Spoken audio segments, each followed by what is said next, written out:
Hey, what's up you guys? It's Lou. Welcome back to my channel. As you can tell from the title of the video, today we are going to be reading the third book in the Gold Rush Ranch series by Miss Elsie Silver. It is called The Front Runner. The cover is nice and green and pretty, and look at her, she's so pretty and cute, isn't she? Now, if you haven't watched nor read this series, these videos are not spoiler free, okay? They are not spoiler free. In fact, they have a lot of spoilers, and I basically talk about the entirety of the book and the major plot points and the things that I like or the things that I dislike in my opinions and stuff about these books. If you haven't read these books, I advise you not to watch this. I advise you to read these books and then watch this, and if you don't plan on ever reading these books, then I advise you to just watch it. Why not? And you haven't seen the videos for the first two books that I have done, because I've done 4 videos, 2 for each book. You should go watch those before you watch this, okay? Because these are interconnected standalones, which means that you can read each book as a standalone if you want to, even though it's in a series, but it is all kind of interconnected and all intertwined and stuff. And I will be talking and explaining a lot of the plots in this book as if, you know, you're reading all of them, so you kind of already know a lot of the information that has happened in the past books, okay? To start off with this book is the third book in the Gold Rush Ranch series. A lot has happened in the first 2 books, but this book, the main characters are Stefan Daka and Myra Thorne. Obviously, if you've read the other books or you've seen the other videos, you know who Stefan Daka is and you know who Myra Thorne is, because they are mentioned in the first 2 books. But if you don't know, to give a little bit of a rundown, Myra Thorne is this veterinarian who takes care of basically all of the horses. She's like one of the main veterinarians in the Ruby Creek town. She's one of the main ones. She's a very, very good veterinarian. She is a very honest person, very smart, very intellectual. She is very, very good at her job, and everyone likes her because she's very good at her job. She's very, very good with horses. She's wanted to be a veterinarian since she was little. All of these other things, yeah. She is currently living and working in the Gold Rush Ranch with Cole and Vaughn Harding, along with Cole and Vaughn's partners, which is Billy Black and Violet Eaton. In the last couple of books, I have mentioned that Violet and Cole are husband and wife and they have a baby, and then Vaughn and Billy are engaged. And I don't think they've got married or anything just yet, so, or at least they haven't mentioned that. So they are running the Gold Rush Ranch. Myra is living on the Gold Rush Ranch. To get a little bit more into Myra, before I mention anything else, I have read the first 6 chapters of the book. As you can tell, I've read the first 6 chapters of the book. I stopped at chapter 7.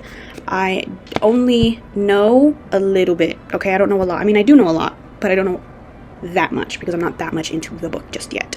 So, yeah, Myra is an only child. Her parents are, I don't know who is who, but she's Indian and white, so she's mixed race. She is an only child. She was raised on a blueberry farm alongside with like chickens and goats and stuff, and so when she was little she would take care of the chickens and goats and stuff, and so she's always kind of been, you know, into animals and like taking care of them and doing all these things, and so she's a veterinarian. Like she just became a veterinarian and whatnot.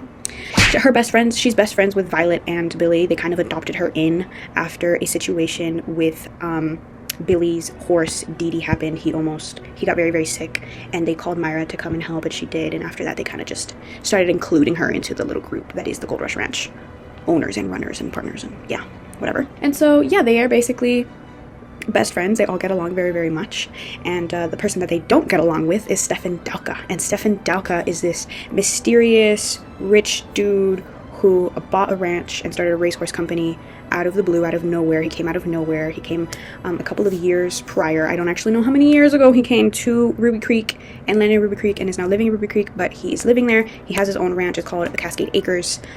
He lives there with his younger sister, Nadia.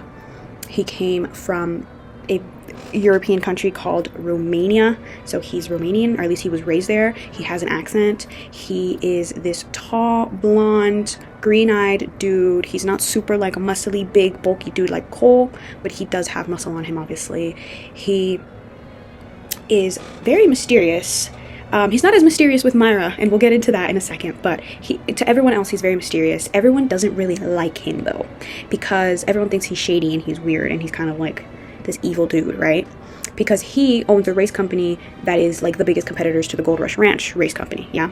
So because he's the biggest competitor, he's already enemy number one. But not only that, but he tried to buy Dee Dee, which is, as I mentioned, is Billy Black's horse. And she is Billy Black is a trainer. If you don't know anything about the Gold Rush Ranch, Cole and Vaughn took over the ranch from their parents that took it over from their grandparents. So they come from like a family of racehorse people. Like they've been racing horses for a minute, and they're one of the richest families in Ruby Creek. Vaughn is engaged to Billy Black, and Billy Black is the trainer. She started off as the horse trainer on the Gold Rush Ranch, and so she's tied to this horse named Dee Dee, and Dee Dee is this black stallion who has won a lot of races, and Stefan Dalka has tried to buy that horse off of Vaughn and Billy, but he did it in a little bit of a shady way. I can't really get into it unless I want to spoil the first book for you guys, but just know it was a shady deal. It was looking like a shady deal, okay? He kind of used some leverage against Vaughn to kind of get him to sell the horse, because he didn't want to sell the horse because he knew how much Billy cared for it. But then Stefan pulled out a piece of information and was like, hey, I have this over you.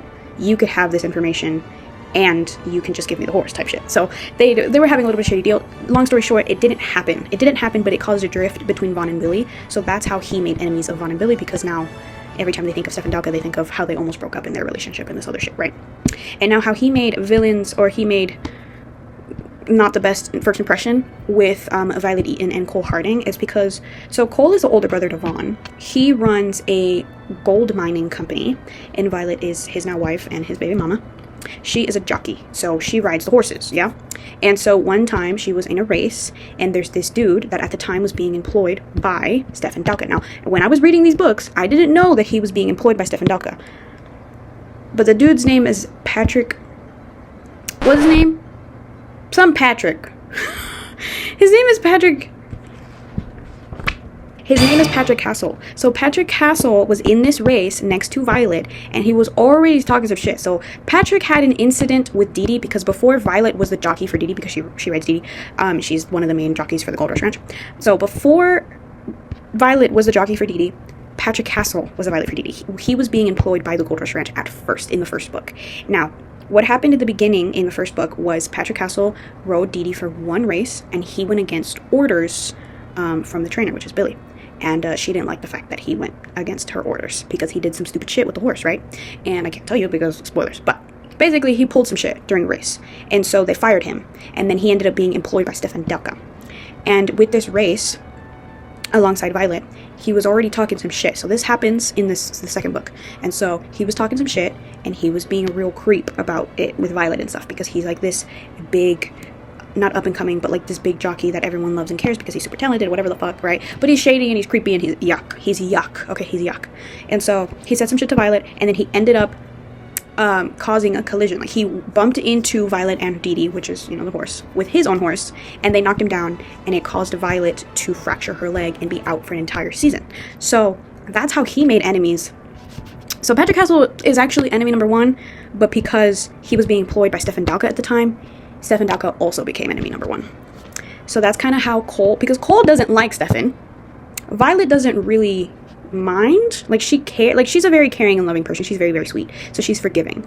But Cole does not forgive him at all, and he has a grudge against him. So that is how Stefan Dalka basically became the enemy towards everyone at the Gold Rush Ranch. Now, he hasn't really become an enemy towards Myra. Myra and him have this weird sort of in-between relationship where he's kind of like this big, bad, evil dude to all of her friends, but she doesn't really see him that way. I mean, obviously, she sees that he's done some shady shit and some weird things, but she doesn't really see him that way.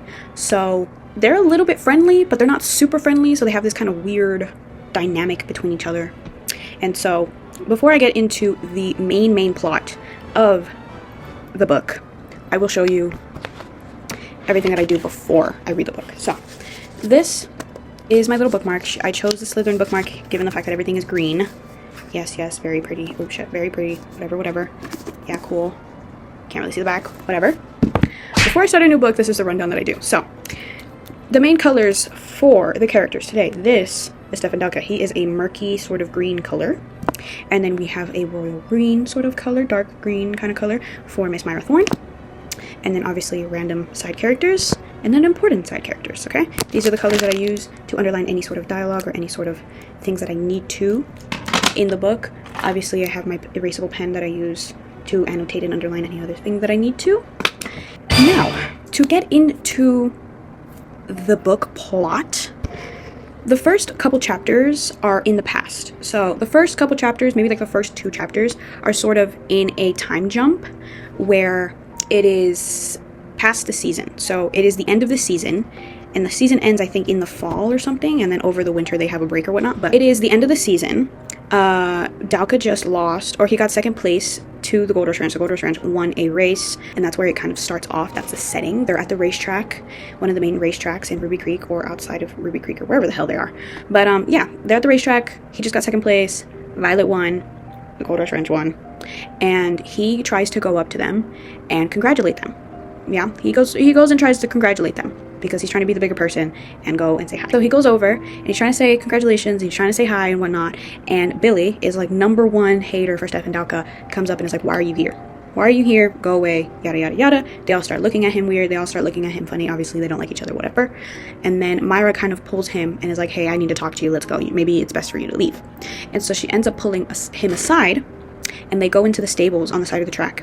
And she's the one that gives him the information of, hey, Patrick Castle did stupid shit. He was the one that basically caused the collision, because I guess he didn't know this, but Myra basically tells him like, hey, the reason why Violet was out for a season was because Patrick was the one that caused her to fall off her horse and fracture her leg in that one race that happened a while ago, right? And he was like, oh, I didn't know that. And then she also brings up the fact that she saw Patrick do some shady shit to a horse. So he at some point was injecting some sort of steroid or some sort of like thing for a better performing horse, which you really should not be doing, because 1, that's cheating, and 2, that's probably really bad for the horse. But anyways, he pulled some shit with one of the horses, and she brought that to Stefan Dalka's attention, because in her head she's like, well, maybe he was the one that told him to do this or some shit. But she was just kind of giving him that piece of information, and he was like, whoa, I didn't know that, yada yada yada. And so that conversation ends, and he's like, what the fuck, why didn't I know this? Like, I feel really shitty, yada yada yada. And so he goes and fires Patrick Castle, which is very good on his part, right?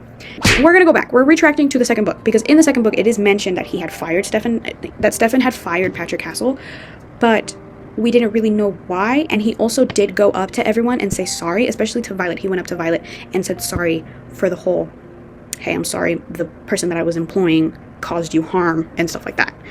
So in my head, because I had already read the second book, I didn't know that Myra was the one that told him about Patrick, and I didn't know if he was aware of Patrick's actions, and I also didn't know that he was being employed by him. Like, I didn't know he was being employed by him like that. I think we found out in the second book, I can't really remember, but I didn't really know.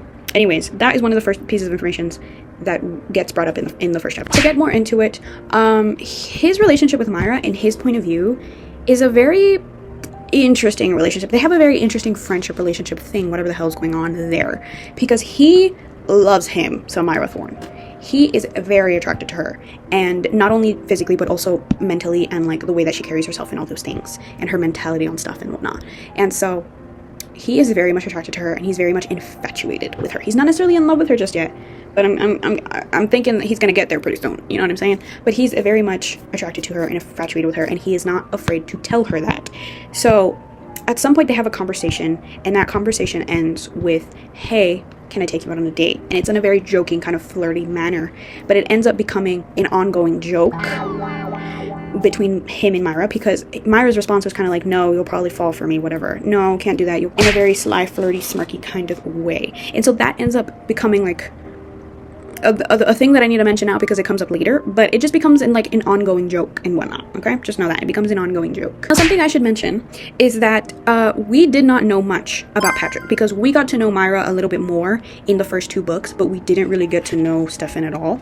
So there's a lot of pieces of information, and there's a lot of notes. There's a lot of notes that I wrote down while reading the first couple of chapters that just kind of talk about Stefan and like the stuff that surprised me. So I'm gonna mention a couple things that surprised me. He cares for his horses like a lot. He cares for his horses a lot. He is European in a way, so he has an accent. I know I mentioned that already, but he has an accent. He's European. He is Romanian, I think, or he was raised in Romania. He hates people who are stuck up, like in like a, oh, I have more money than you kind of way. He's a flirt. He's a big flirt, especially when it comes to Myra. I'm going to break down Stefan a little bit more, not in chronological order, but because I'm kind of just giving you guys information that I found out that I found surprising. So Stefan Ducka was raised with a mom and dad who didn't have the best relationship. They had a very abusive relationship, to the point where his dad would hit her and not treat her very nicely. And he grew up around that stuff, and he hates his dad, so he got daddy issues. Okay, basically he got daddy issues. Okay, his dad was this really big rich dude who he deemed to be stuck up, and that's why he doesn't really like stuck up people. And his mom was actually born and raised in Ruby Creek, and she had always wanted to have a racehorse company, and her dream was to stay at Ruby Creek. If she hadn't married Stefan's dad, she would have stayed in Ruby Creek and opened up like a racehorse company and stuff, because obviously Ruby Creek is this big like racehorse company town and whatnot. What ended up happening with his parents, and one of the main reasons why he moved to Ruby Creek, was because of the fact that his mom was born there, raised there, and wanted to have a ranch there and have a racehorse company there. Because his mom ends up dying, and so does his dad. They both died in a crash. I don't know if it was a car crash or if it was a plane crash, but they died. Okay, his dad died instantly in the crash, and his mom died, I want to say she survived the crash, but she died a couple of weeks after. So she got to tell Stefan before she died that she wanted to open up a racehorse company in Ruby Creek and whatnot. And so that's one of the main reasons why he moved to Ruby Creek and started his own race company, because he made that promise to his mom that he would do that. Obviously, as you guys know, he took his little sister Nadia with him to Ruby Creek, and he started the company and whatnot. A lot of people in the town make up rumors about him, talking about how he was a part of the mafia, or is a part of the mafia, or has some sort of shady ties to it, which I don't actually know if that's true yet. I actually don't know.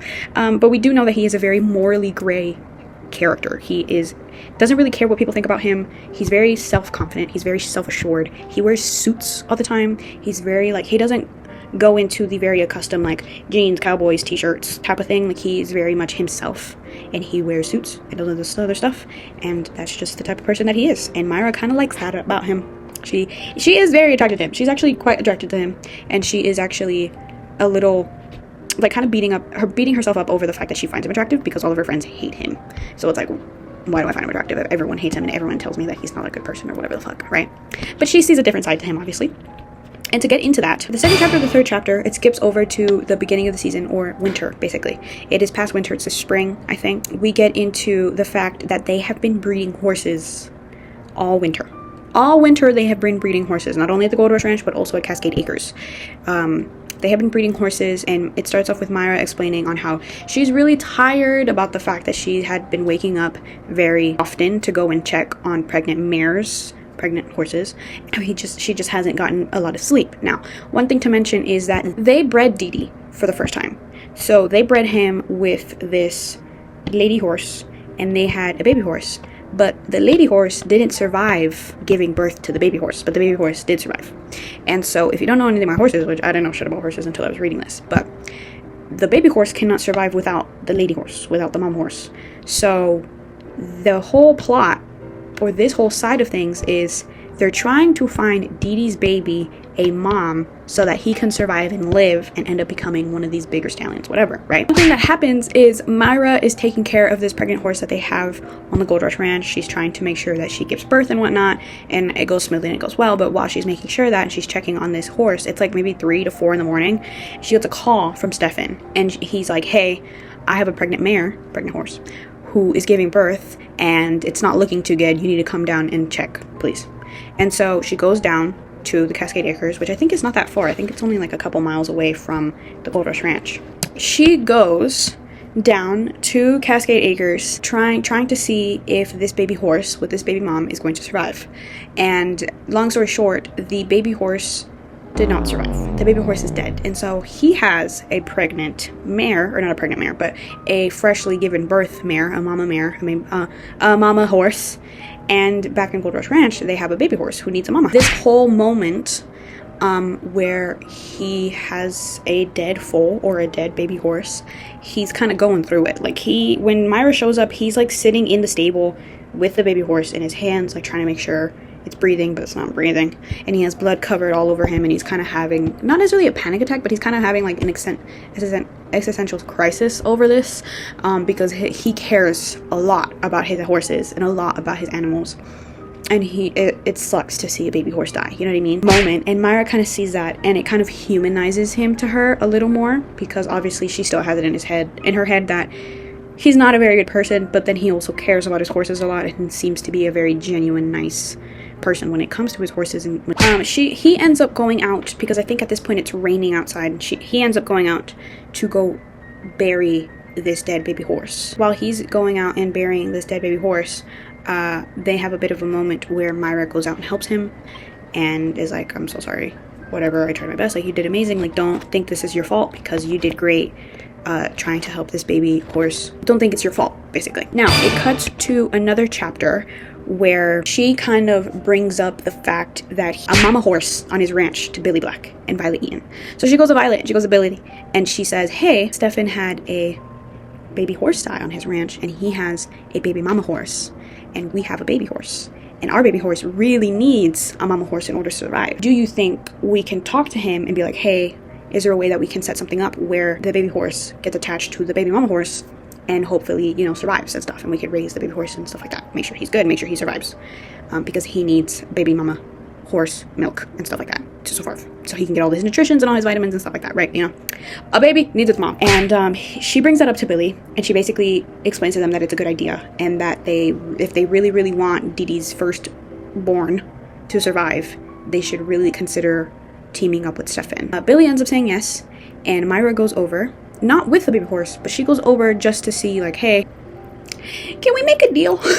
She basically goes over and she finds him doing work on the ranch. He's cleaning out stables and whatnot, and she's very surprised at that because she didn't know that he'd be doing, like, she thinks of him as this, like, rich prick who doesn't do much around his farm or doesn't really care for him. Like, she doesn't have it in her head that he does farm work and that he has a good work ethic and that he does all these things. So after the baby horse died, it got to him a lot. So he ended up sending all of his workers home for the day and is mucking out all the stalls, and that's how she finds him, and she ends up helping him muck out all the stalls and do a bunch of little chores around his farm.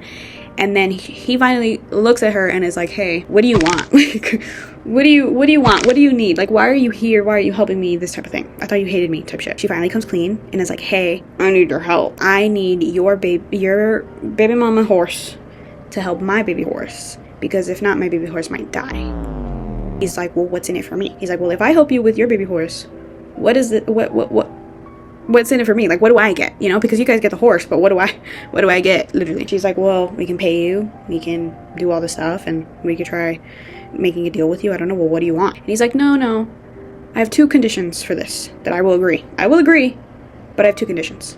And he says, I want the baby mama horse, the mare, to stay with the baby horse on my ranch. And she's like, well, Billy's not gonna like that. Billy's not gonna like that. But she says, okay. And then he says, second condition is you have to go on 3 dates with me. And she says, well, what do you mean? Why 3 dates? You know, like, why 3 dates? Like, what what do you mean? She ends up saying yes because she really badly wants to save this baby horse. And then she goes over to Billy. It cuts to a different chapter, and she goes over to Billy and she's like, hey, these are his terms, these are his conditions. Well, she didn't say anything about the dating, the three dates, because she knows that Billy and Violet and everyone else will freak the fuck out. But she did tell them about hey, they're gonna have to stay at the farm, at his farm. And she's like, no, over my dead body, whatever. Like, no, I don't want to do this. Like, Billy's quite dramatic. She doesn't want that to happen. She doesn't want that to be a thing.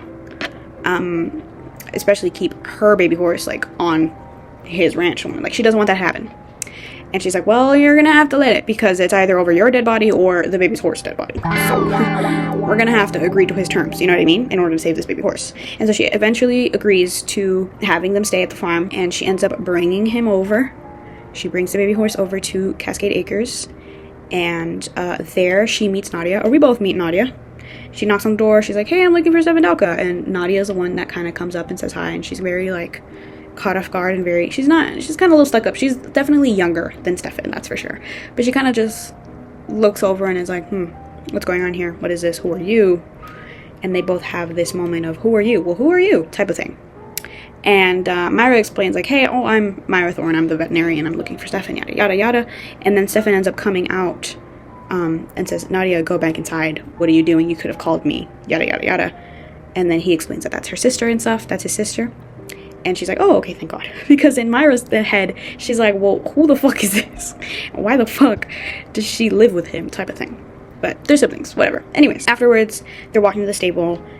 He meets the baby horse. He thinks it's very cute baby horse. Long story short, they team up, the baby horse and the baby mama horse, and they end up doing good. The baby horse ends up feeding off of the baby mama, and yeah, that's his mom. That's his adoptive mom now. And the deal worked. And so that's kind of what happens in the first 6 chapters of the book. I don't really have much more information to give you guys about the first 6 chapters of the book, because that's all I've got. I am liking this book so far. I'm liking this book a lot more than the first 2 books, and I'm in the first 6 chapters. So it says a lot, because I didn't really like Off to the Races, and I definitely liked A Photo Finish more than Off to the Races, but I'm definitely liking this book much more than the first 2 books, at least in the beginning. I don't know what's going to happen in this book. I actually really truly don't know. They still have 3 days to go on, and we still have to figure out their relationship and how they like each other and all this other shit. And usually with these books, there's always a little bit more of a plot point. There's a little bit more of a thing that happens in these books. So we're gonna figure it out. We're gonna figure out what happens. That's all I kind of really got. I will update you guys again when I read 6 more chapters. So yeah. Okay, toodle. Hey, what's up, you guys? It's Lou. I am back with another update for The Front Runner. I went from chapter 7, or I stopped at chapter 7, and I now stopped at chapter 12, or I read 12. I don't actually remember, but I read 6 chapters.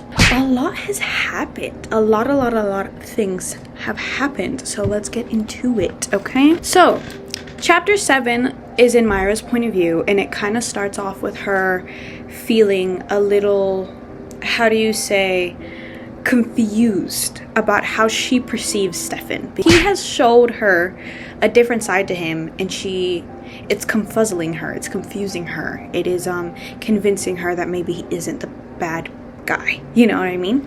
And when she's around all of her friends and they talk a lot of shit about him, it kind of tends to be a little like interesting, like, because she obviously sees a different side to him, and her friends still think that he's like this like asshole, but he is really not that big of an asshole. And so chapter 7 is Billy, Hank, and Myra going to go check on the baby colt. Yeah, they go check on the baby colt. He's nice and healthy. He's doing really well with her name is Farah. The horse that Stefan has that gave birth to a baby horse, and the baby horse died, his name is Farah. So the horse's name is Farah, and then the baby horse has a name, but I can't tell you that just yet. Yeah, Billy is a little skeptical on the whole the baby staying at Cascade Acres, staying at Stefan's ranch, but Myra is like, no, it's okay, it's whatever. She actually texts Stefan right before they go over to his ranch to be like, hey, can you make yourself scarce, because we're gonna go over and check on the baby horse. So yeah, after they check on the baby, Myra ends up staying behind, so she shoos Hank and Billy away so that she can check on the baby and do the whole veterinarian shit of checking up on the baby horse, okay? And while she's doing that, I think she's taking some sort of blood sample or something, and she's waiting for that to happen. So she goes on her phone, and she's looking on her phone, and she's doing like a quiz, like a stupid little Marvel quiz of like her personality type and whatnot. And Stefan ends up coming up behind her, sneaking up behind her, and is like, hey, what are you doing? And he kind of scares her, and she drops her phone, or she loses her balance. I think she was leaning on the stable, and she kind of was just like, oh shit, hi. And she kind of loses her balance a little bit, and her phone slips out of her hand, and it falls to the ground, and he picks it up for her. And he's like, what stupid little quiz are you doing? And so he ends up doing this Marvel quiz that is basically like asking you questions about your personality, and he ends up getting Loki, which is, if you don't know anything about Marvel, Loki is this like a god of mischief, and like literally the god of mischief, and he's just a very sarcastic character, and actually fits Stefan quite well. Yeah, they have just this little bit of a moment where they're going back and forth and sort of having this little banter, and they're kind of flirting with each other and whatnot. And then it ends with the fact that they have a date planned on Friday night. And chapter 8 is Stefan and him figuring out the whole date thing, because she ends up texting him. It starts with her texting him talking about, you can't pick me up, because she lives at the Gold Rush Ranch. So she says, oh, you can't pick me up, someone might see, I'll meet you at your place at 6. And that, in Stefan's head, it kind of gets to him a little bit, because he wants to show her a different side of him. Like, he wants to show her that he's not just this evil dude, shady dude that does shady shit that everyone like makes him out to be, you know? And so like, it hurts him that he can't go and pick her up and like open the door for her and be gentlemanly and like drive her to the place that they're going and stuff like that. And also it's weird that she hasn't told anyone about these dates or about how close she is getting with him, you know what I mean? And so he kind of thinks about that for a second. He's like, okay, it's whatever, because he ends up getting a call from the principal at the school that his sister goes to, basically to break down what happened. So his sister Nadia is 19 years old, and when she went to boarding school and stuff, like, she has this huge age gap between, there's a huge age gap in between Nadia and Stefan. And when Stefan left, we get this information a little bit later in the later chapters, but I'm going to tell you this now because it's pretty cohesive with what I'm giving you right now. So Nadia is 19 and Stefan is 34, so there's a big age gap between them. And when Nadia was just a baby, he went off to boarding school in Sweden. So he went to school in Sweden, and they didn't really grow up together. So he grew up with his parents being like very abusive towards each other and having a really toxic relationship towards each other. And his sister obviously grew up with that too, except he was away when that was going on, so he kind of just left her behind, and he feels guilty for that. But it's really not his fault, because he had to go to school. You know, he went to boarding school in Sweden, and then after that he went to university in London, and he studied business and all this other shit, and he just kind of refused to go home because he didn't like being home, obviously, for very obvious reasons. And he ended up moving to Ruby Creek about 4 years ago. We figured out that he moved here 4 years ago, and it wasn't until a year ago that Nadia moved over here.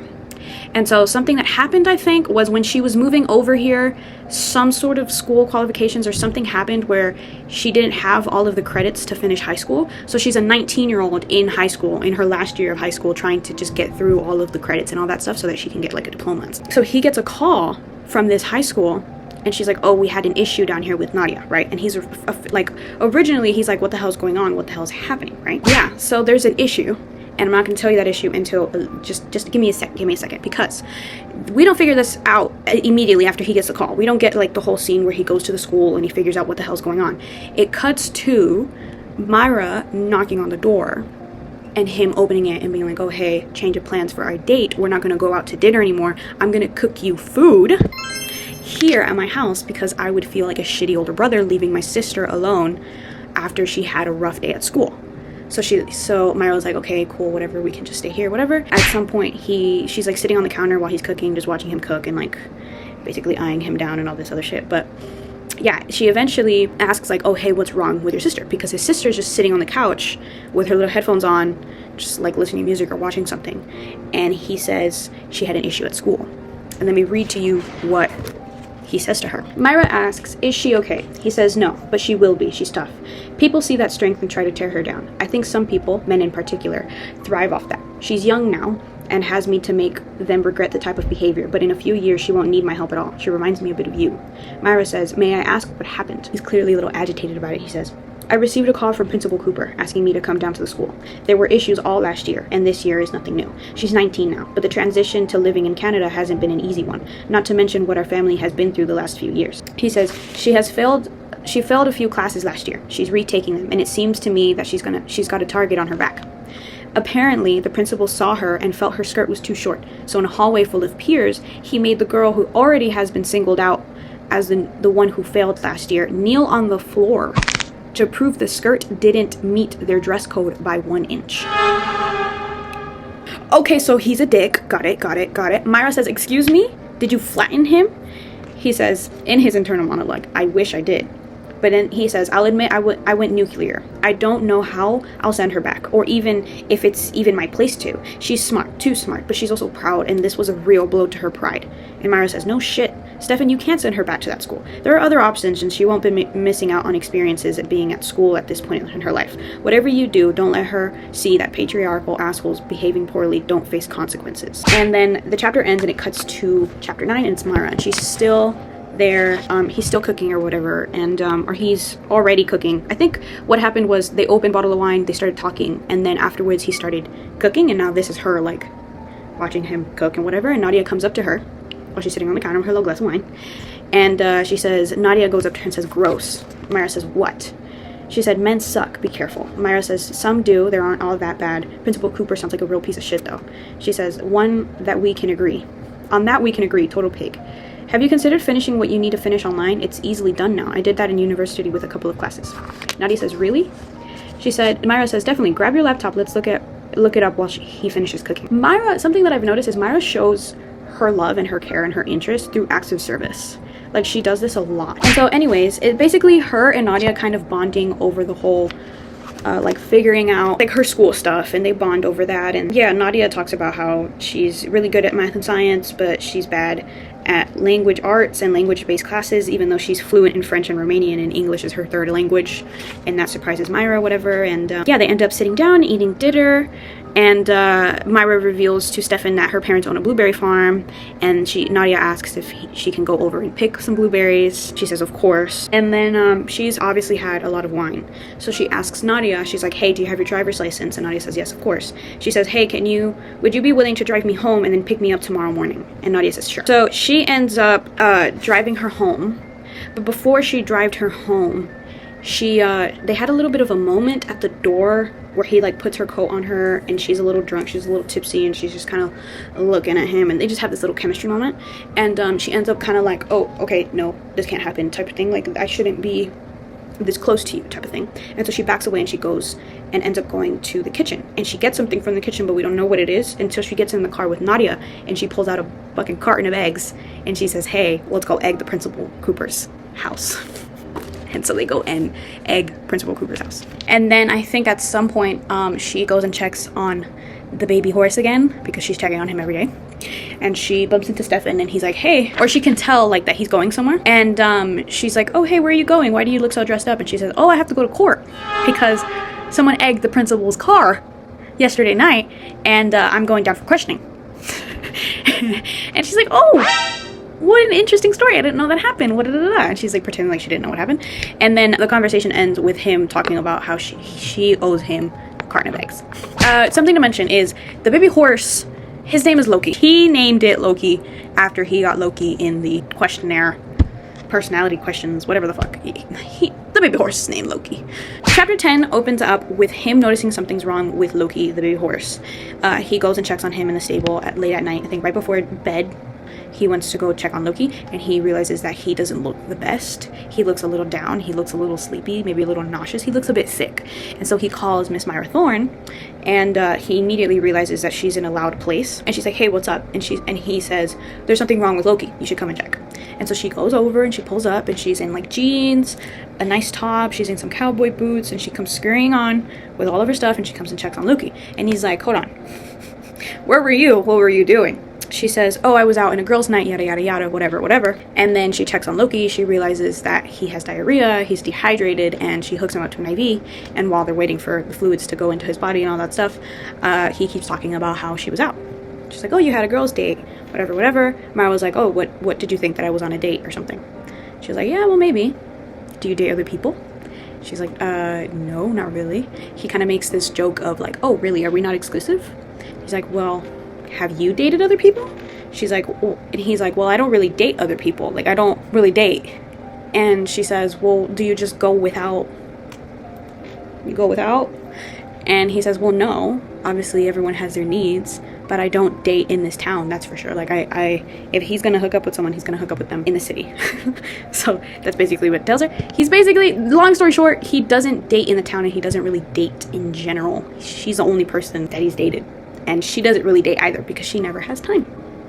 And so while they're waiting for Loki to, you know, get hydrated and like do all these little checkups and do these test samples and making sure he's okay and the whole checkup veterinarian shit, they sit down at the bottom of the stable right next to the horses and they talk. And he opens up about his mom, his dad, things with his sister. He opens up he gives her the whole spiel of, oh, he was abusive. Oh, she was from Ruby Creek. Oh, I didn't really have a good upbringing. Oh, this happened and this happened. Oh, I went to university in London. Oh, I went to boarding school in Sweden. Oh, my dad was an asshole. Oh, they died in a plane crash, because they did die in a plane crash. Basically, he gives her the whole spiel of like his life and how he got to Ruby Creek. And so she ends up holding his hand, or putting her hand on top of his, and sort of comforting while he's talking to her. They end up falling asleep. They lean against each other and they end up falling asleep inside of the stable, holding hands. Yeah, I know, crazy, isn't it? They wake up, and she plays it off like it's something she walks off. And then I think by this time, I think it's like maybe chapter 11. Chapter 11, chapter 11 is in Stefan's point of view. He goes out, I think he was on his morning run or he was working out or something, and he gets home and he overhears Miss Myra Thorne and Nadia. And he's like, what the hell's going on? And Myra is there to castrate a horse.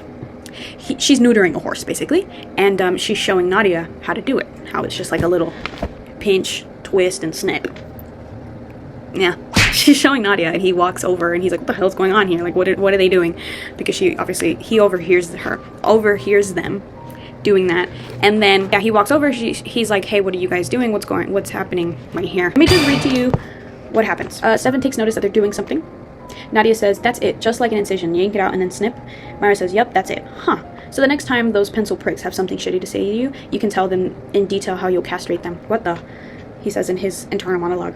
I get to the fence beside Nadia to see Myra disposing of what looks like, oh god, that's hard to look at. Stefan, Nadia says, did you realize how simple this procedure is? I really almost feel like I could do it myself. Myra says, I'll get you help. I'll get you to help me next time, Nadia. Stefan says, Jesus Christ, what are you two Helians up to here? Myra says, turning a stallion into a gelding and teaching Nadia how to handle all the immature teenage boys who think the best way into her pants is terrorizing her. I wish I could see their faces.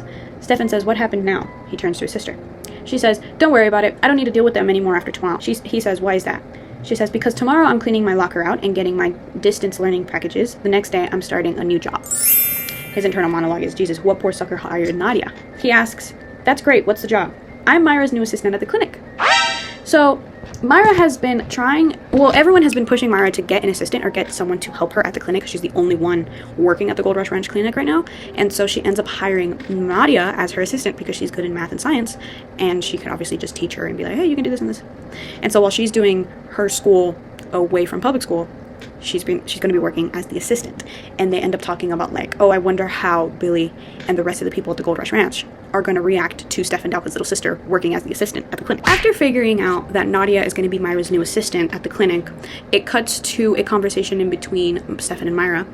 And the conversation is basically just him feeling bad about having to ask her for 3 dates, and like while she's being so good and like hiring his sister and like helping him in and then a lot of things, especially with like Loki and all these other shit, like he feels kind of guilty and feeling like a dick for kind of pressuring her into, you know, dates with him.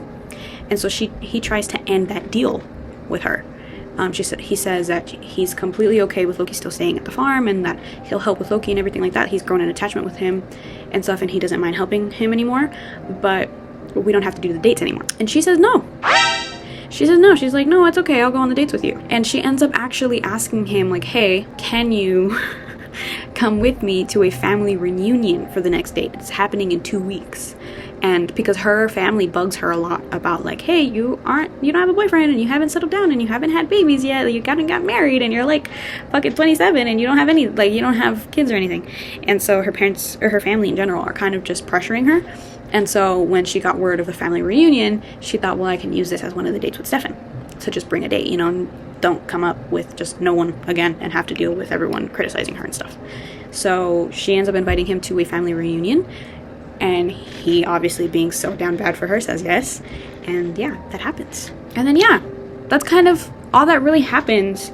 They had a bit of a moment where, I don't know what happens, but they have a bit of a moment where, because Myra still has it in her head that he's just trying to use her and the dates that he made her go on to kind of get the upper hand with Billy and Vaughn and Cole and Violet, and to kind of just prove to them that he has power or whatever the fuck. Like, she just kind of thinks not very highly of him, and she thinks that he's kind of just doing this to kind of use her as a pawn because they're competitors and whatnot, right? And he basically shows her and like grabs her and kind of pins her up against a wall and kind of like tells her like, you matter, you're not just a pawn, you're the prize, whatever. Like, just kind of has a moment. They kind of have a moment, and Myra kind of realizes like, oh shit, he actually like likes me, and this isn't just some power move or power play or whatever the hell. And yeah, that's kind of where it cuts, and those were the 6 chapters that I read. That's all I got. That's all I have for you guys. I am liking this book a whole lot more immediately, like almost immediately. I'm liking this book a lot more than I was the first and second book. Yeah, I stopped at chapter 13. I'm this much in, I have this much left. And yeah, I'm really, really liking and enjoying this book so far. Yeah, that's all I really got. I don't know what else is going to happen. I'm excited to see how the family reunion happens, and I'm excited to see what the next date is going to be. And I'm excited to see how much more their chemistry kind of builds, and also to see everyone's reactions to them eventually telling them like, oh hey, we've been dating. So yeah. Oh, and also to see what Billy and Violet and everyone else's reaction is to Nadia and her being the assistant to Myra at the clinic. That's all I have expectations wise. I'm sure there's going to be more plot. I'm sure there's going to be something else that happens, because we have quite a bit left of the book. But yeah, I'm loving it so far. So see you when I next update you guys. Toodles. Hey, what's up you guys? I am back with another update on The Front Runner by Miss Elsie Silver. So since I have last updated you guys, so much shit has happened. It's kind of insane. I've read 6 chapters. Obviously, as you can tell, last chapter we stopped at was chapter 13. Yes.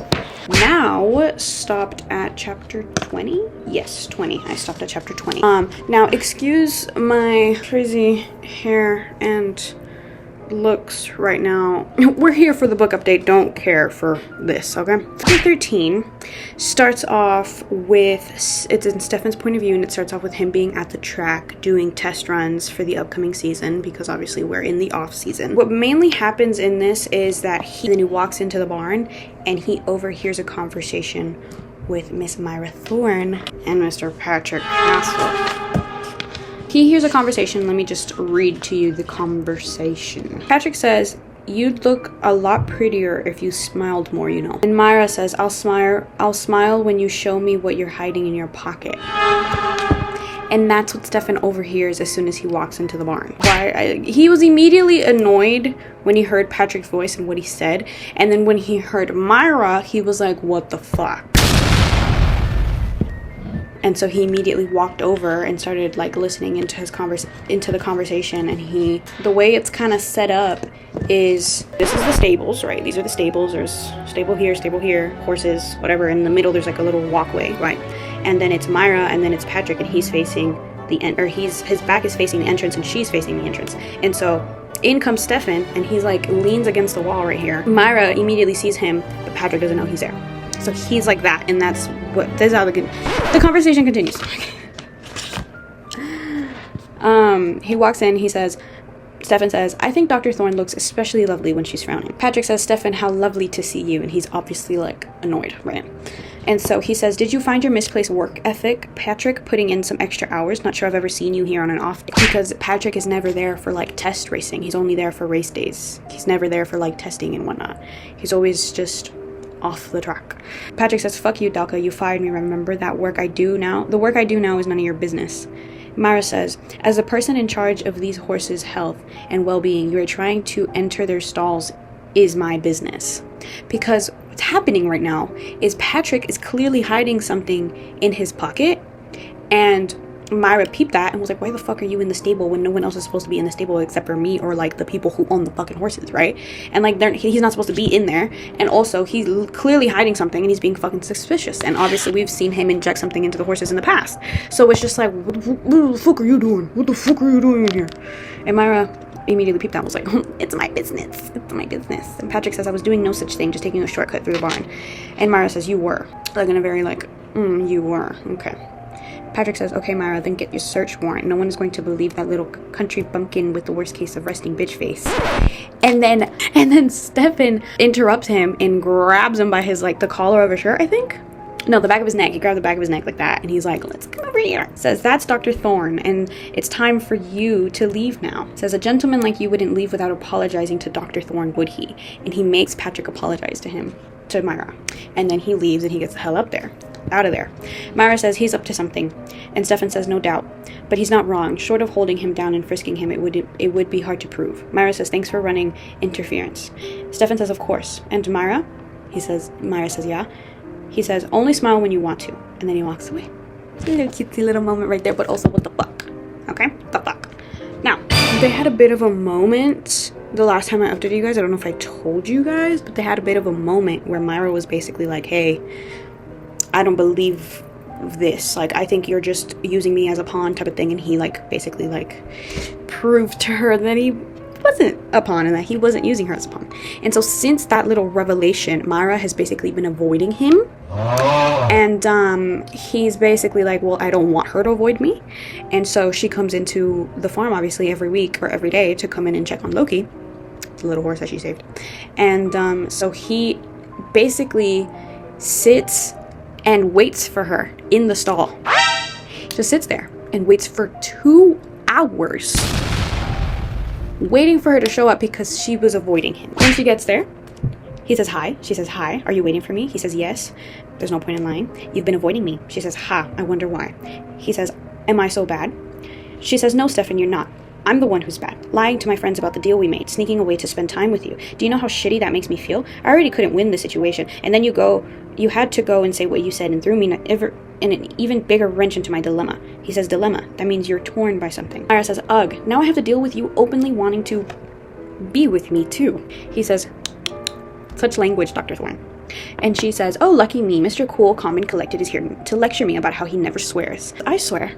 She said, I had never once heard you swear. He says, I do when the situation warrants it. She says, well, I'll wait with bated breath for when that situation arises. Okay, chuckles and looks at her. And then she says, tell me the truth. Are you connected to the mafia? People say that you are, and you haven't outright denied it. One day, are you going to be calling me to stitch up some guy in the back room here? No, there's rumors of him being connected to the mafia and whatnot because of the accent and the fact that he's really rich and whatnot. And he laughs, and he doesn't really respond until he says, no, he laughs, and then he says, I'm not, and I don't know why that started circulating. Probably because I walked into a small town with a question mark from my past, a chip on my shoulder, and more money that I really knew what to do with. Myra says, where is all your money from? Most people your age don't just mope around in their multi-million-dollar barns all day waiting for their vet to show up so that they can accost her with suggestive one-liners. Then he tells her about how he acquired his money. And this is what Stefan says. He says, I took my father's multi-billion-dollar shipping company and ripped it up. I sold it for parts. He spent his life building it and beating my mother. He took what I loved most, so I took what he loved most and ran it through a chop shop. I dissolved the company. I ruined his life's work and took great pleasure in its disintegration. I also signed off on his DNR with a smile on my face. It was as close to killing the bastard as I could get. Then he says, I took all that money and bought this place. And then I took the rest and started a shelter downtown for victims of domestic violence. I fund it and I am on the board. My mother told me on her deathbed before she succumbed to her injuries that she wished that she stayed in Ruby Creek and ran a racing farm. So that's what I decided I'd do. Myra says, good. Are you out to hurt any of my friends or their business? Stefan says, no, I promise. Myra says, okay, I'll be here at 3 tomorrow. Don't wear a suit. He says, why not? She said, no one will believe I'd bring a guy who wears suits home. Just keep it casual. You already don't look like my type. So if you didn't remember, she invited him for their second, promise date, because they had 3 promise dates or whatever for keeping Loki at the stable and whatnot. And for the second promise date, she wants to bring him to a family reunion as her date. That's what she's talking about in this one. And so after that, it cuts to them being in the car and her freaking out about her bringing Stefan because she thinks that her family's never going to believe that she brought Stefan. He's not really her type. He's tall and blonde and wears suits and stuff, and her usual type has darker features, and she's famously known with her family that she doesn't really like blondes. And he's also just kind of seems out of her league in a way compared to the other guys that she probably brought home, and so she's freaking the fuck out in the car. Okay, so after the little scene where she's freaking out in the car is chapter 14 and is Myra's point of view. She is still freaking out in the car. They're approaching her parents' house. Hey, this is never gonna work. I is like freaking the fuck out, and it's just like, this is never gonna work. I'm lying to my family. This is so weird. I've never done this. Like, they're never gonna believe that I'm actually with you. Like, this is so fucking weird. I really shouldn't be doing this. Yada yada yada yada. Stefan basically calms her down. He's like, hey, it's okay. It'll be fine. Like, I'm good with people. Like, it's like we're okay. Stop freaking out, okay? And so chapter 14 is Stefan meeting, I mean us too, but meeting her parents, her mom meeting her dad. Her dad's a bit stern, not in like a mean way, but more of a like a overprotective of his daughter kind of way. Stefan thinks they're a really cool family. And then Stefan meets her nana, and she's making samosas. And he ends up sitting down and helping her make samosas and ends up doing really well. And he's just and the whole chapter is basically them getting along with one another and talking about stuff, getting to know each other. But her nana does look at him when she first meets him and is like, he's blonde. And then Myra's like, oh god, and she says he's not that blonde. After that, her and her mom talking about how she likes the way he looks at her, and she likes the way that she looks at him and stuff, and then they have a moment where they're talking, and I think Myra is kind of like, why are you touching me? What are you doing? Why do you keep touching me? Like, why do you keep grabbing me? Like, because he kind of keeps holding her hand, or like holding her back and like putting a hand on her back, or like, and I think they sit down at some point and he puts a hand over her shoulder or something, and she's kind of like a little freaked out about it. And she says, what are you doing? And he says, pretending to be your boyfriend like you asked me to. You realize people in relationships touch each other. And she says, I wouldn't know. And he's like, wait, what? Excuse me? And she says, you heard me. And he says, are you implying you've never been in a relationship? And Myra says, I'm not implying anything. I'm telling you I've never been in a relationship. And so they have that little moment of, you've never been in a relationship? No, I've never been in a relationship. Da da da da. He kind of asks why, and she says, because it's never served me. Because the idea of being beholden to a man annoys me. I don't like having to report what I'm doing or why I'm doing it or where I am. They always have all these expectations, and I don't like feeling like I can't do whatever I want without running it past someone. Then it cuts to chapter 15, and it's in Stefan's point of view, and then they all sit down for dinner. They're eating and whatnot, and I think the dinner ends, and they just kind of start having conversations around the table. And something that happens is an aunt of hers says to Myra, so Myra, any plans on getting married soon? And Myra is immediately sort of like, why do you keep asking me this shit? Because Myra's family kind of pressures her to settle down and get married and stuff like that all the time. They have that stereotype of, when a woman's older, they should really settle down and have children and get married, and all this just like stupid standard life shit where people kind of put this stereotype on women. So because if they're basically she said it in a very like, when are you gonna settle down and get married? And Myra definitely feels a certain type of way, and Stefan tried to like brush it off and like kind of just like intercept and was like, hey, can you pass the bread please, da, da, da. And then the aunt is persistent and said, so Myra, you never answered my question. And Myra says no. And the woman says, that's a shame. And in Stefan's internal monologue, he says, I can already tell that what's going to come out next will be unnecessarily cruel. But then the woman says, you are so focused on your job and you aren't getting any younger. She says, you need to think about having babies at some point. You won't experience the fulfillment until you have one for yourself. Oh. Myra doesn't say anything, but she's very like stiff, and it's just like, I don't know how to respond to this. Like, what the fuck do you want me to say to you, you know? And so instead of Myra saying something, Stefan says something. He says, you know what's wild? I've answered a lot of questions tonight, and it's been an absolute pleasure meeting every one of you, but not a single person has inquired about my family planning agenda or implied that I might be close to my expiration date on becoming a father. In his internal monologue, it says, the room was quiet. It's so quiet, you could hear a pin drop. Have I gone too far? Some might think so. Others might think not far enough. I smile and shovel a mouthful of lentils past my lips and chew thoughtfully, making sure I take a moment to meet the eyes of every single person who is staring at me. He says, I find it fascinating that no one has ever asked me that as a man. But somehow it's polite dinner conversations for a young woman with a lofty career goals and an unavailable level of focus. He says, maybe you can ask her about the premature foal she saved them this month instead. And Myra is kind of, in a sense, mortified. Because no one has ever protected her that way. No one has ever stood up for her that way. And no one has ever done that. And the fact that it's coming from Stefan kind of just mixes her emotions. Because she's already trying to fight the feelings that she somewhat has for him. And the fact that he did this for her, that he stood up for her, just means so much more. That she's just kind of like internally freaking out about her feelings. That she just stands up and she walks away. Like she literally runs out the door. And she's crying. Literally. She's literally crying and stands up and runs away. Then, when she's gone, Stefan says, the next person to make that woman cry will wish they don't. He says, thank you for the beautiful meal. I look forward to meeting you again. Then he turns to Mr. and Mrs. Thorne and says, "Thank you so much for hosting me in your home. I had a lovely time." In his internal monologue, he says, "I say nothing more because I'm spitting mad. I don't think I can come up with any additional nice things to say at this current juncture." Myra's father stands on my way past and shoves his hand into mine, shaking it with a firm nod. Sylvia looks like she might cry too. It's almost exactly like Myra said. Lovely people, but so averse to confrontation that they sit by garbage like that. He says, "Lucky for her, I'm not so lovely." He walks outside and he sees her, and he sees her kind of like in a field by the side of the house. And she's just like crying, and it's raining, and it's just this big dramatic moment, basically. And he says, "Hey," she says, "Stefan, please not right now." And he says, "Myra." She says, "No. Can you just not? Stefan, you can't keep doing this." He says, "Doing what?" She says, "Making me want things I can't have." She says, "I'm not." He says, "You are. You embody it with you here charming everyone and then burning the place down to defend me. I feel like I could have it all. The career, the family. I could have someone like you, but it's not real. This isn't real. I can't have that." Stefan says, "Myra, listen to me. You can have that." And Myra says, "People wouldn't understand. They wouldn't forgive me." Stefan says, "Who cares? Tell me that us isn't real." And they kind of just had this little moment, and then touching up on each other and shit. And she says it's real, and then they kiss. They kiss. They kiss. Before the drive home, he went into the house again. After their kiss, he went into the house again and grabbed her jacket, and then he came outside. He came back, and they drove home. And on the drive home, Myra says, "How was it in there?" He says, "Fine." She says, "Very believable." He says, It was fine, as any of them deserve after that episode." And Myra says, "Ugh, I'm sorry I put you through that." He says, "Don't be, I had a good time." Myra says, "Ha, no you didn't." And Stefan says, "I did. Your parents are very welcoming, and I'm pretty sure I love your Nana. The food was excellent, and the dessert was even better." She laughs. He says, "You have to understand, Myra.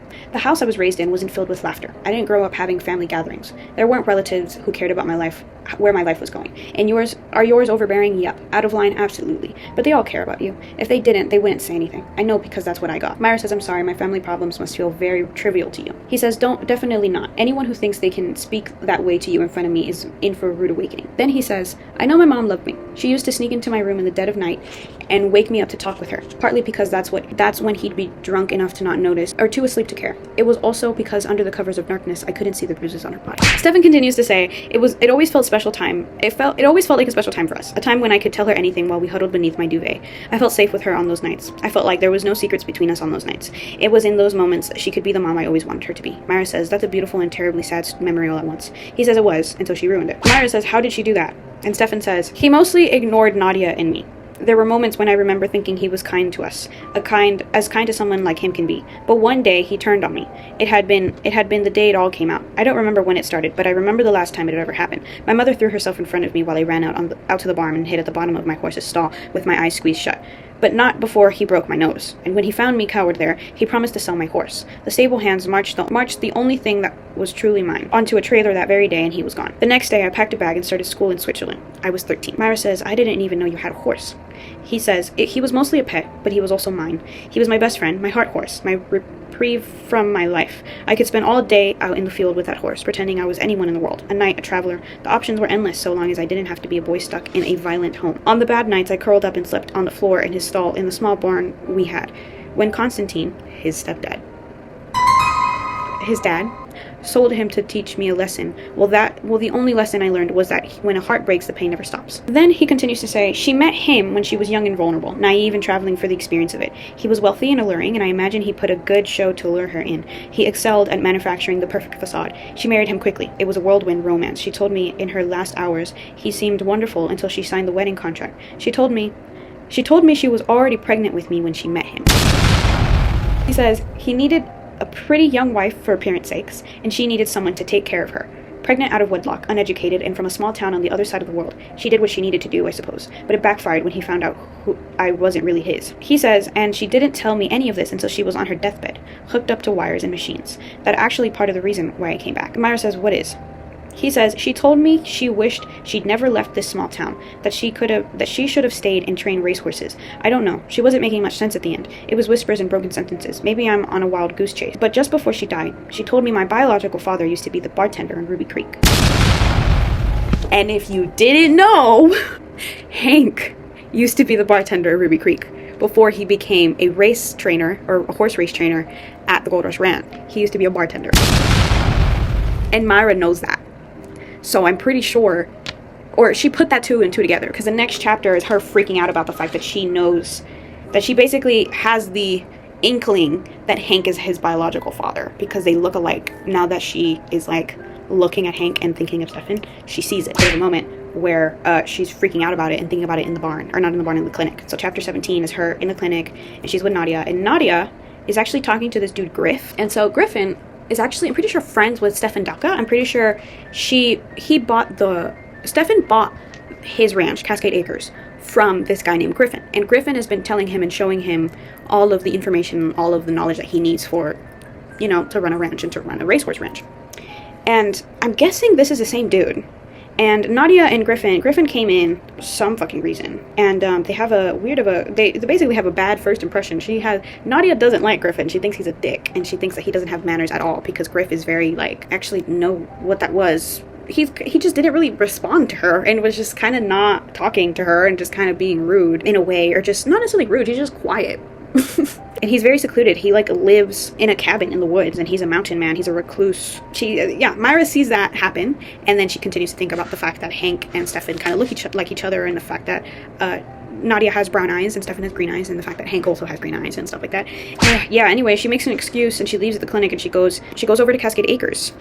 And while she's driving up there, she has this internal monologue of, I should probably tell Stefan about Hank, but at the same time, I could be very much wrong, and it could definitely be prying into it, and I don't want to tell anyone his business, so I'm probably not going to say anything because I'm not for sure that Hank could be her dad, could be his dad or whatnot. So she's like, well, I could tell him about Hank, but I probably shouldn't because that just feels intrusive, you know, it feels intrusive to do that, because she doesn't know for sure, and if she goes up to Hank and asks him questions, that also feels intrusive because she's basically like questioning him, and then he's going to be suspicious and be like, what are you talking about, why are you asking these types of things and whatnot, and so basically, she makes up her mind and says, I'm not going to say anything about Hank. And she also makes up her mind and talks about how the kiss should have never fucking happened, and that I should never do that, and I should never feel that way. Yeah, that should just never happen. And she basically makes up her mind. She goes to Cascade Acres, and she has it in her head that she is going to break things off in a way with him, and that she is going to not talk about Hank and not tell him about Hank. But when she gets there and she opens the door, or when she knocks on the door, she sees a pretty blonde, tall blonde, in a pencil skirt and a button-up, come out, and before she leaves, she kisses Stefan on the cheek, and she's like, what the fuck is this? And who the hell are you, kind of moment. And then she kisses Stefan on the cheek, and Stefan says, thanks, Jules, goodbye. And Myra walks in, and when she's going in, or when she's like coming up to the steps or whatever, the blonde is walking out, and she looks down and she says, oh, killer shoes, nice shoes. And the girl says, thank you, just got them, whatever, because she is judging her and is like, who the hell are you? But she's also can notice and tell that she's really, really pretty, and she's not all for the whole putting women down just because they might be with a boy that she likes type of thing. So she compliments her shoes. I'll be brought up later. Then ever she has a conversation with Stefan, and she says, listen, I don't know how to phrase this gently, so I'm just going to say, you can't kiss me anymore. He says, is that so? She says, it's inappropriate, I shouldn't have let that happen. She says, I'm good with continuing whatever sort of friendship we forged, but it needs to stay under the wraps, and I'll honor my end of the deal with one more date. He says, She says, you're not my type and I'm not yours, and it will be better this way. And he says, you're not my type? She says, no. And he says, I'm not yours? And she says, exactly. And he says, I'm not allowed to kiss you? And she says, really glad we cleared this up. Or she like kind of is like, okay, I'm gonna go. And he says, guess I'll be waiting for you to kiss me then. And that's where that conversation ends. And then later on, in the rest of the chapter, she gets a package delivered from Stefan with a note. And the note says, Dr. Thorne, my car will pick you up at 5 p.m. on Saturday to attend the next chapter Thoroughbred Rescue Fundraiser, our final fake date. It's a black tie event. Wear the shoes. And she opens up the box, and it's the shoes that she complimented on the blonde girl. Her name is, the blonde girl is Jules. And he got her those shoes. But instead of getting her in this like maroon burgundy color, because the Jules was wearing, it was like a burgundy color, and the ones that he got her with the same style shoes, just in black, because it matches her better. Cool. The next chapter is them going to the fundraiser event place, whatever the hell they're going to, their fake date. She ends up driving to his ranch instead of waiting for the car to pick her up because she refuses. She did wear the shoes. She was thinking about not wearing them, but she did wear them. It goes over, and yeah, they get picked up by the car, and they drive to the event, and they get to the event. They're at the event. There's a lot of people there that they know, so she's like, hey, let's keep a professional distance. I don't want anyone finding out about the fact that we are on a fake date, or that we even are like somewhat friends. And he's like, okay, whatever. They order a drink, they're schmoozing, they're talking with random ass people, and then they have a conversation. And that conversation is, who was that lady in your house? Because Stefan keeps doing the thing of putting his hand behind her back, like just kind of like holding her in a way, resting his hand there. And she says, hands off, I'm not interested in joining your rotation. And he says, my rotation. And she says, you know, me on Saturday nights, the hot blonde on Sunday nights. And she says, hot blonde. And she rolls her eyes and she says, the one with the shoes, who's leaving on Monday morning. And he's like, what are you talking about? And he says, Jules is my lawyer. And she says, your lawyer. Okay, so I'm a fucking idiot. And then this little conversation, this little situation ends up getting interrupted because they hear Patrick Castle again. And Dowka goes up to Patrick Castle. And Patrick says, well, look what the cat dragged in. How's your off-season treating you, Dowka? And he says, Patrick, life's good. How are you? Whatever. Patrick says, just great, living the dream, riding much nicer horses than yours these days. Guys like us always land on our feet. You bagging the vet now? Because he sees Myra with him. Myra says, did you know that I can castrate a pig just as easily as a horse, Patrick? Even a little one like you. Stefan says, who are guys like us, Patrick? I've often thought the best way to judge a man is by his actions rather than his words. You talk like you got it all, but the fact of the matter is you harass women with unwanted advances and drug horses to keep yourself in the winner's circle.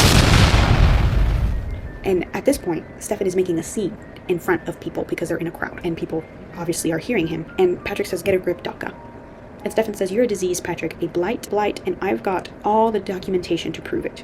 You drug my horses, you face the music. And then a police officer comes up behind Patrick and is like, hey, you Patrick Castle? Yeah, you're under arrest.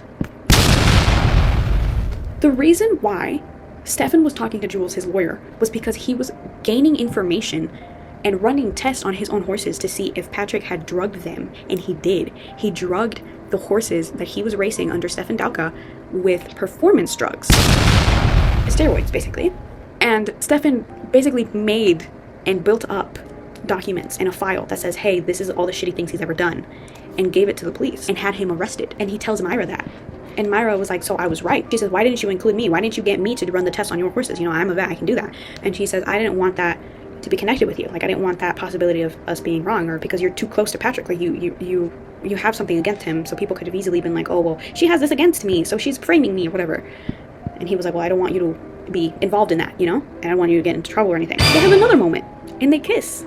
And they do a lot more than kiss. Yeah, that's kind of where it ends. Yeah, then it's chapter 19, and that whole chapter is something that I cannot read. And she's kind of accepted her feelings for him at this point. And yeah, that's kind of where it ends. I stopped at chapter 20. And that was my little update. This is the last update for the first video because I obviously always do 2 videos. So the next part for The Front Runner by Elsie Silver will be coming out next Wednesday. I am really enjoying this book so far. I don't know what stars I'll be rating it, but I know it's going to be a lot more than the past 2. I'm excited to see what happens. I want to know if Hank is his dad. I want to know if they're building up Griff and Nadia to be a thing for the next book, because I actually don't know who the couple is going to be for the next book. I'm excited to see what else happens. I'm excited to see how everyone reacts to their relationship. If you made it this far into the video, please like and subscribe. It helps me a lot. And if you like this, obviously you can do that, and it will continue to encourage me to make videos like this. Yeah, thank you for watching. This was the first video for The Front Runner by Miss Elsie Silver. I hope you liked it. I hope you enjoyed. Bye. I love you. Toodles.